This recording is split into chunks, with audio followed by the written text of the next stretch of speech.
Dad wrote, "You're not wanted at Mom's celebration." The vote was unanimous. My sister sent a laughing emoji. I replied, "Unanimous votes come with consequences." Then I removed my name from the catering contract and froze the shared account. When the venue refused entry on the big day, my phone wouldn't stop ringing. I stared at my phone like it had just slapped me across the face. "You're not wanted at Mom's celebration." The vote was unanimous. That's what my dad texted me. Just like that.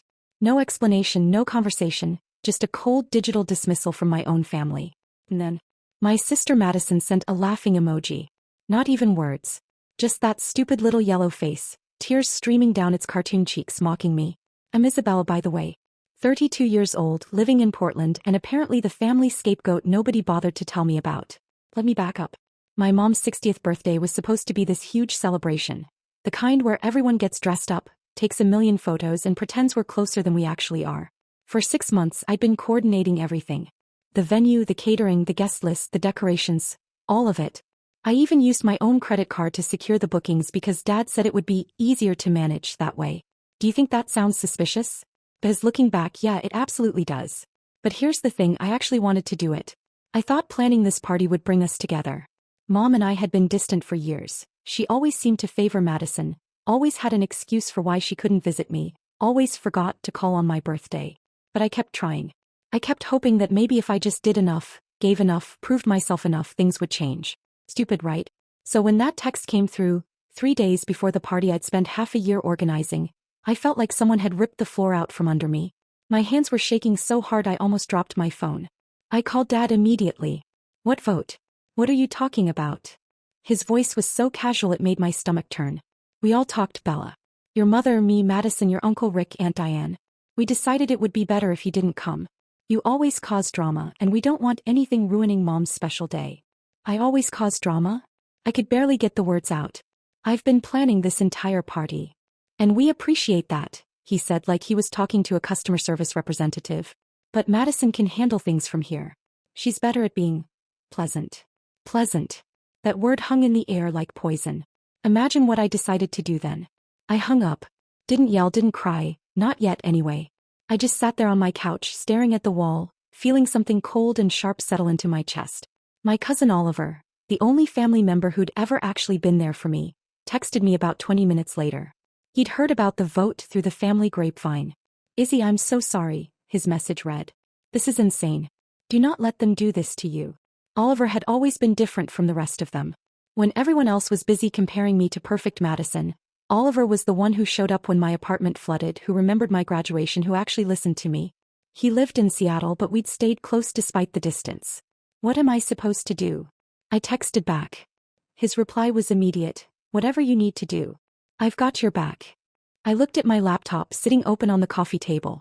I'd been reviewing the final payments for the venue and the catering company that morning. Everything was under my name. My credit card. My signatures. My email address on every single contract. The shared family account Dad had set up for party expenses. I was the only one with actual administrative access because I'd been the one managing everything. You think I did the right thing with what I did next? I opened my banking app first. That shared account had about $8,000 in it. Contributions from Dad, Uncle Rick, a few other relatives. Money that was supposed to pay for the final venue balance, the catering, the bar service, all of it. I transferred every single dollar into a separate account and then froze the shared one. It took maybe 90 seconds. Then I opened my email and found the catering contract. One phone call later, I'd removed my name and credit card entirely. "I'm no longer involved with this event," I told the very confused catering manager.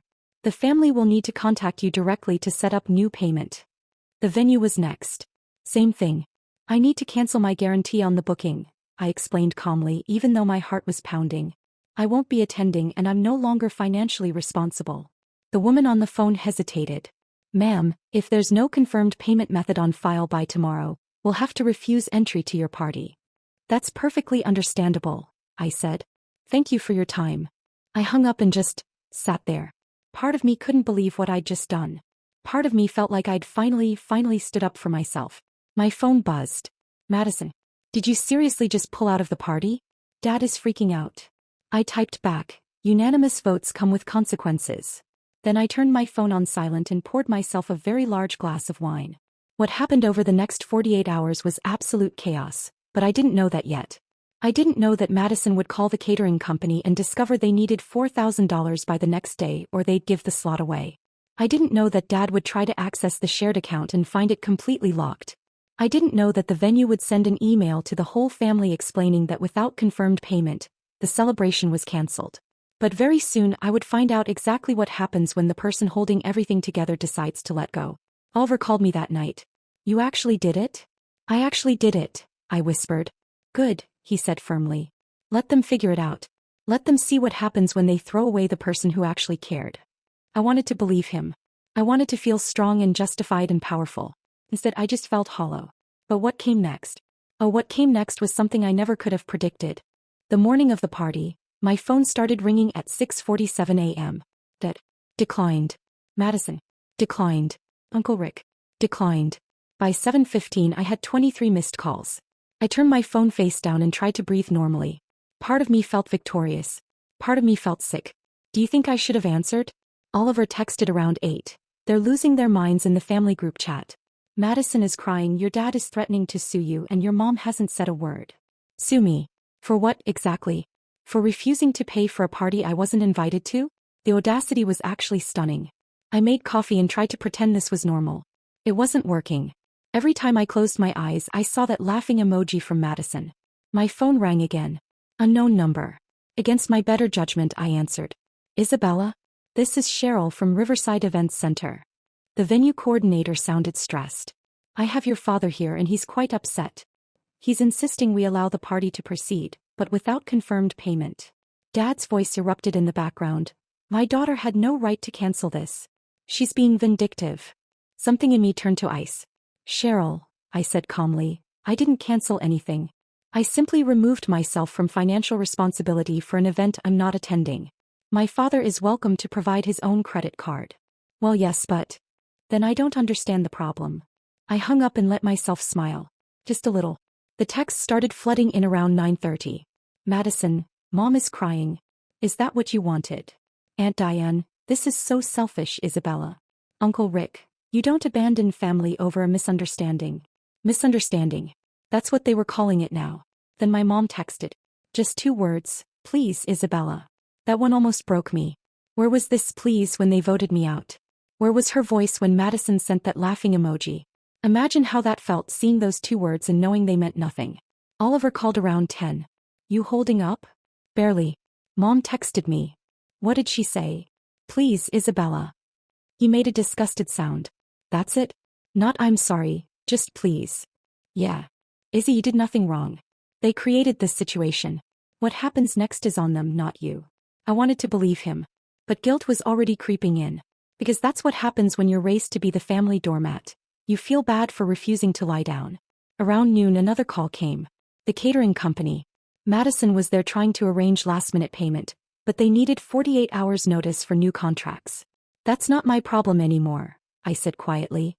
By 12:30 Madison's text changed. "The venue won't let us in. They're turning people away.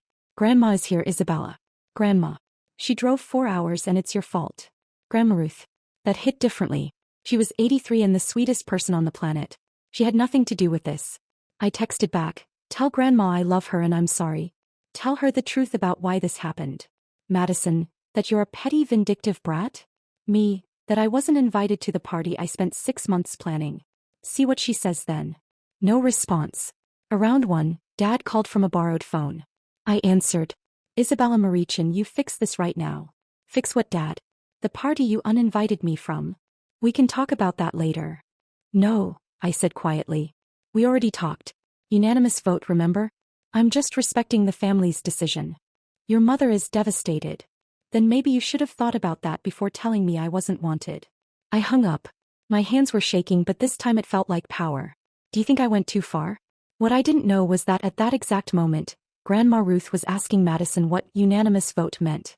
And Madison, backed into a corner, was about to tell her everything. Grandma Ruth was about to make a phone call that would change everything. Oliver texted, "I'm driving down from Seattle. Should be there by 3. You shouldn't be alone." I nearly cried. Because in that moment, Oliver was more family to me than any of them had been in years. What happened when Grandma Ruth found out the truth? "Oh, you're not ready for that." Oliver arrived at my apartment around 3 with Thai food and a bottle of wine. Comfort supplies, he announced, giving me a hug that lasted longer than usual. You doing okay? I honestly don't know, I admitted. We'd barely sat down when my phone rang. It was Grandma Ruth. My heart dropped. I looked at Oliver, panicked. It's Grandma. Answer it, he said gently. She deserves to hear your side. I took a shaky breath and picked up. Hi, Grandma. Isabella, sweetheart. Her voice was warm but tired. I need you to tell me something, and I need the truth. Were you uninvited from your mother's party? Tears immediately sprang to my eyes. Yes. And you planned the entire thing? Yes.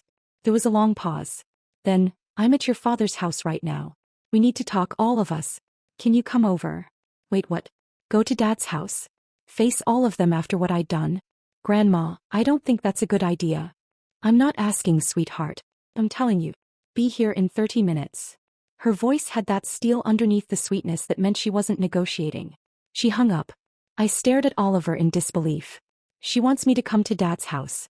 Right now. Then we're going, he said, standing up. I'm coming with you. Do you think I should have gone? Would you have? 28 minutes later, we pulled up to my parents' house in Beaverton.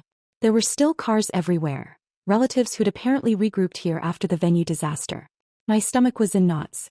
Oliver squeezed my hand. Whatever happens, I'm right here. We walked to the door. I didn't even have to knock. Grandma Ruth opened it, took one look at me and pulled me into a hug. Hi, sweet girl, she whispered. Then louder over her shoulder. She's here. Living room. Now. The scene inside was something I'll never forget. Dad sat in his recliner looking furious. Mom was on the couch, red-eyed and tissue in hand. Madison stood by the fireplace with her arms crossed, shooting daggers at me with her eyes. Aunt Diane and Uncle Rick were there too, both looking uncomfortable. And Grandma Ruth stood in the center of it all like a tiny 83-year-old judge. Sit, she told me, pointing to the empty armchair. I sat. Oliver stood behind me, hand on my shoulder. Now, Grandma said, turning to my father. Thomas, show Isabella the text you sent her. Dad's face went red. Mom, this isn't. Show her the text. He pulled out his phone with shaking hands and held it up. There it was. You're not wanted at Mom's celebration. The vote was unanimous. Grandma looked at Madison. And you, sweetheart. Show everyone what you sent after that. Madison's confident posture faltered. Grandma, it was just. Show them. Madison slowly pulled out her phone. The laughing emoji filled the screen. The room went completely silent. Grandma Ruth turned to my mother. Caroline, did you know about this vote? Mom's voice was barely a whisper. Yes. And did you agree with it? Mom looked at me for the first time, and I saw something in her eyes I couldn't quite read. I didn't disagree. Those 4 words hurt worse than the original text. Grandma nodded slowly. I see. And did any of you, think about what Isabella might feel? Being excluded from a party she'd spent 6 months planning? Being laughed at by her own sister. She overreacted. Madison burst out. All she had to do was accept it and move on, but instead she sabotaged everything. Sabotaged. Oliver's voice cut through the room. She withdrew from financial responsibility for an event she wasn't invited to. That's not sabotage. That's self-respect. Stay out of this, Oliver, Dad snapped. No, Grandma said firmly. He stays. He's the only one who seems to understand what family actually means. Then she turned to me and her expression softened. Isabella, honey, why did they vote you out? What was the reason? I looked around the room. Every eye was on me. I don't actually know. Dad just said I always cause drama. What drama? Grandma pressed, looking at my father. What has this girl ever done to deserve being cast out like this? The silence was deafening. Finally, Aunt Diane spoke up quietly. She didn't do anything, Ruth.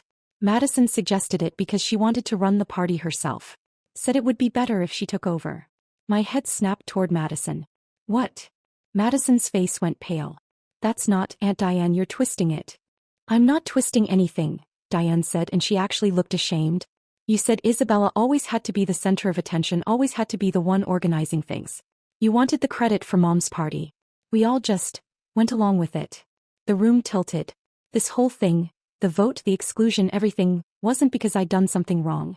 It was because Madison was jealous? Do you believe that? Can you imagine? Mom made a choked sound. Madison, is that true? It's not that simple. Madison's voice was rising, panicky. You all agreed. Nobody objected. Because you made it sound like Isabella was being difficult, Uncle Rick said quietly. He looked at me. You have to understand we only heard Madison's side.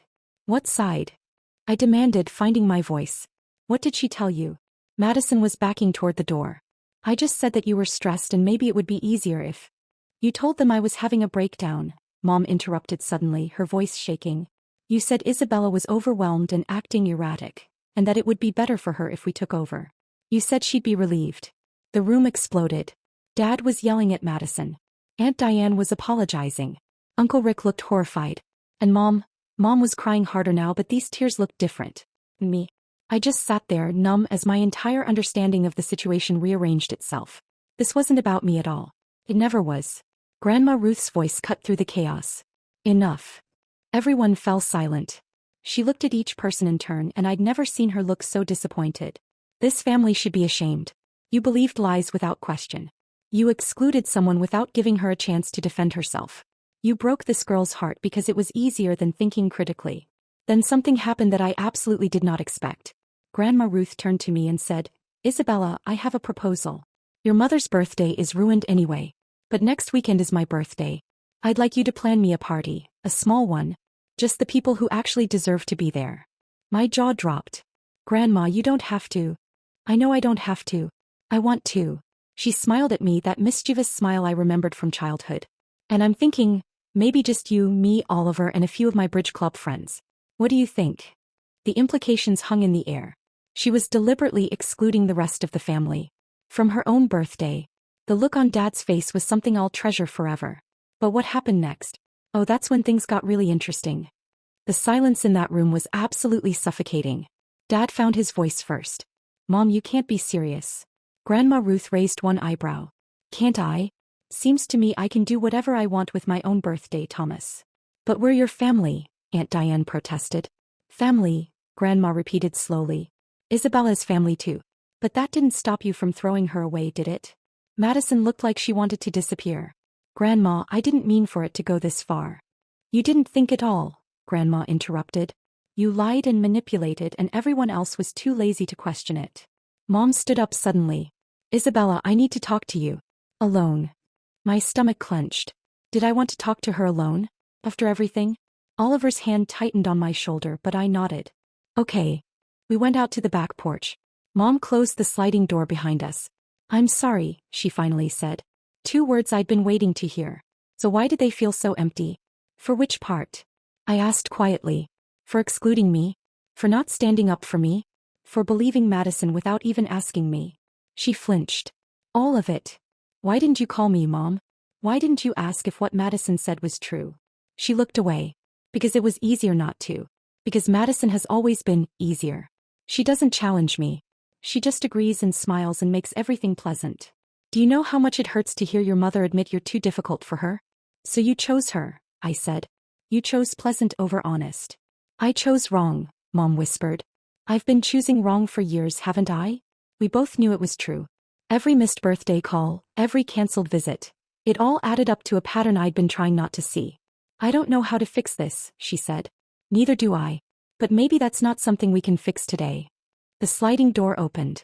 Dad stepped out looking smaller somehow. Isabella, he started. I owe you an apology too. I should have protected you. Instead, I abandoned you because Madison reminded me of myself. Ambitious, confident. And you reminded me of your mother. Questioning everything. I thought I was helping by letting you be independent, but I was really just avoiding you. Imagine hearing that from your father. Before I could respond, we heard raised voices inside. Madison's voice. This is insane. You're all acting like I'm some kind of monster. We rushed back to find Madison in the middle of the room, tears streaming down her face. You lied to your family, Grandma said simply. You hurt your sister. Those are your choices, Madison. Now you live with the consequences. But I said I was sorry. No, I said. You actually didn't. You've made excuses, but you haven't once said you're sorry.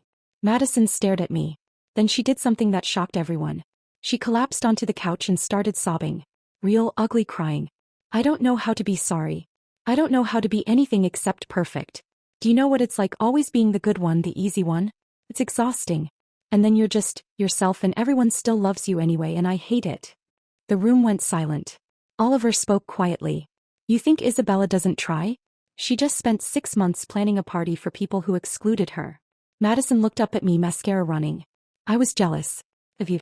Of how close you are with Oliver, of how Grandma talked about you. I wanted to be you and I hated you for it, and I'm so sorry. There was. Finally. Do you think I believed her? Honestly? I did. Because I recognized something real in her tears. She wasn't performing anymore. I forgive you, I said. But Madison, I can't trust you. Not yet. Maybe not for a long time. She nodded, wiping her face. I understand. Grandma Ruth cleared her throat. Here's what's going to happen. Isabella is going to plan my birthday party next weekend. And the rest of you are going to spend that time thinking about what family actually means. You're not invited to the party. But you are invited to Sunday dinner at my house 2 weeks from now. We're going to sit down and figure out how to be a family again. Everyone looked at me. Did I want to try to rebuild this? I looked at Oliver, who nodded encouragingly. I looked at Grandma Ruth, who'd stood up for me. I looked at my family, all of them flawed and messy and human. I'll come, I said. But I'm bringing dessert. Grandma Ruth smiled. Deal. As Oliver and I drove home, my phone buzzed with a text from Madison. Thank you for forgiving me. I don't deserve it. I'm going to therapy. I think I need it. I showed Oliver, who whistled. Character development. Did not see that coming. Me neither. Later that night, another text came through. From Mom. I found something today while cleaning. A box of your old school projects and letters. You wrote me so many letters, sweetie.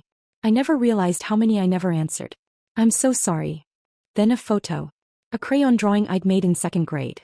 I love you, Mommy, written in wobbly letters. I cried. Hard. But here's what I didn't know yet. What I wouldn't discover until Grandma's birthday party the following weekend. Something that would completely change how I saw everything. And it started with a conversation I wasn't supposed to overhear. Grandma Ruth's birthday party was everything Mom's celebration wasn't. Small, intimate, and filled with people who actually wanted to be there. I kept it simple. Her favorite Italian restaurant, a private room, just 8 people. Grandma and George, Oliver, her bridge club friends, and 2 neighbors. No drama. No politics. Just love. The night was perfect. Grandma was laughing, telling stories, and I felt lighter than I had in weeks. I excused myself to use the restroom around 8. On my way back, I heard voices near the kitchen. Grandma Ruth and George. I should have kept walking. But I stopped. Don't tell her yet, Grandma was saying. Tonight's about celebrating. Ruth, she deserves to know, George replied gently. They all do. I know. At Sunday dinner. I'll tell everyone then. My heart started pounding. Tell us what? 2 months isn't much time, George continued, his voice thick. 2 months? For what? I must have made a sound because Grandma appeared, saw me, and her expression softened. How much did you hear, sweetheart? Enough to be scared, I whispered. Grandma, what's going on? She took my hand and led me to a quiet corner. I'm sick, Isabella. My heart. The doctors say I have maybe 2-3 months. The world tilted. What? It's why I drove down for your mother's party even though it was hard. Why I put my foot down about all this family nonsense. Her eyes were wet but steady. I don't have time for grudges anymore, honey. None of us do. I couldn't breathe. Have you told Mom? Dad? Not yet. Sunday dinner. He touched my cheek. I wanted one perfect night first. With you. Do you know what it's like to feel your heart break and swell at the same time? We went back to the table. I tried to smile through dinner, but Oliver knew something was wrong. When we said goodbye, Grandma hugged me tight. Don't you dare treat me like I'm dying, she whispered. I'm still living. That's what matters. The week until Sunday dinner was torture. I couldn't tell anyone. It wasn't my secret to share. Sunday finally arrived. I showed up with homemade apple pie and my stomach in knots. Everyone was there. Mom and Dad looking nervous. Madison looking smaller somehow. Aunt Diane and Uncle Rick. Oliver beside me. Grandma sat in her favorite armchair, George standing beside her. Thank you all for coming. I need to tell you something. She explained everything. Her heart, the timeline, the doctors. Mom gasped and started crying. Dad went pale. Madison covered her mouth. I don't want pity, Grandma said firmly. What I want is simple. I want my family to be a family for whatever time I have left. I want Sunday dinners. I want phone calls. I want you all to figure out how to love each other. Really love each other. He looked at me, then Madison. You two especially.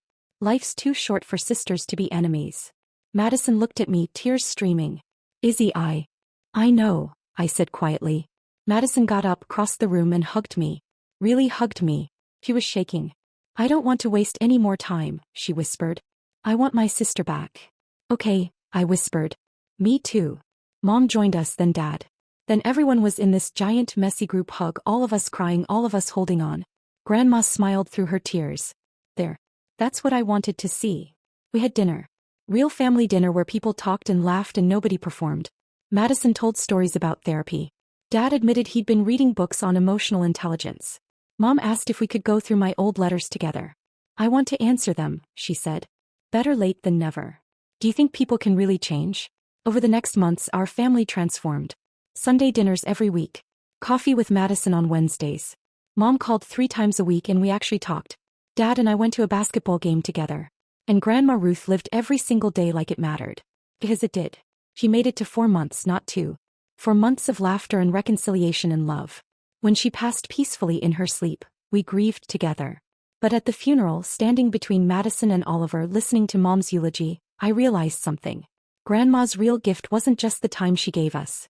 It was showing us we were capable of being better. That family isn't about being perfect. It's about showing up even when it's hard.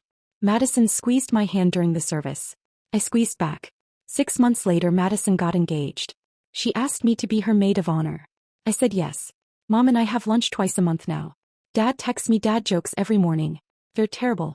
I love them. And Oliver, he's still my person. The one who showed up when everyone else walked away. I think about that text sometimes. You're not wanted at Mom's celebration. I think about how much it hurt, how I almost lost everyone. But I also think about what came after. The painful, messy, beautiful work of rebuilding. Sometimes the worst moments lead to the best transformations. So what do you think?